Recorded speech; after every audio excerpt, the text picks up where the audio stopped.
I was at Buffalo Wild Wings the other week. I actually wasn't, but you weren't there, so you don't have to really know that part. So I'm thinking about the Blazing Challenge, you know, like the idea of this like competitive eating. I was thinking, I don't understand that even a little bit. You know, I'm not talking about like the hot dog eating competitions, because for some weird reason, like I understand that, like, you know, like the Kobayashi guy, that like 5'8" Japanese guy who can literally, I looked it up, 110 hot dogs in 10 minutes. And so I'm like, well, that's impressive, you know, so I admire him. But I got to thinking, I'm like, well, I bet he's got nothing on me. I was like, this guy's Japanese, so he came to America at a late age. I was eating these things in my macaroni and cheese growing up, so I was like, dude, you got some groundwork to build if you want to like get on my level. So like, I felt kind of good about that.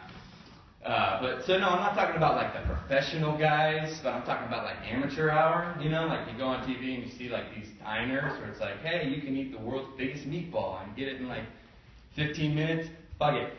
T-shirt coming your way. Like, we'll put your picture on the wall. Like, how's that? Like, who's the first guy going in here thinking like, how big is your biggest steak? I don't know, like this good. All right, give me 3 of them. And time me. If I get it in less than an hour, I want you to come back and take my picture and put it in the back. But this exists like everywhere, you know. And so they don't even give you the T-shirts anymore, which is dumb. But so I'm thinking like, okay, who's like, what is the motivation, right? Like the payout is a picture taped to a wall, like at the least photogenic time of your life, right? Like you just get finished eating this carcass. It's sitting in front of you, and you're just thinking like, oh, like butter sweating out of my eyes, like fighting off diarrhea and vomiting. So yeah, go ahead and take a pic. And, can everybody see this at any time? Like that's great. Okay, that's fine. So it's like, okay, the payout is a little bit, just a little bit of fame, right? I guess you could call it that to the diner folk. For like this ugly ass picture of yourself, right? Like you look at that wall and you're like, why would I want to be associated with these people? Right? Like you see those walls, it's like some guys on there like 5 times. You're like, okay, cool.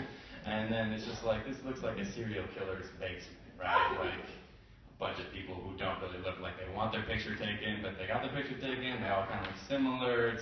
They're all taped to the wall, like a little weird. But so then I'm thinking like, okay, so they want a little bit of fame.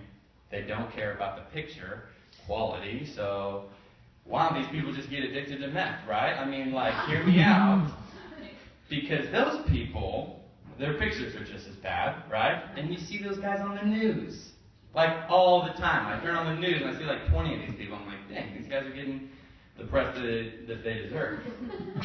So, I mean, just think about it. Next time you're thinking about doing one of those eating competitions, just, there's other hobbies out there. Thank you.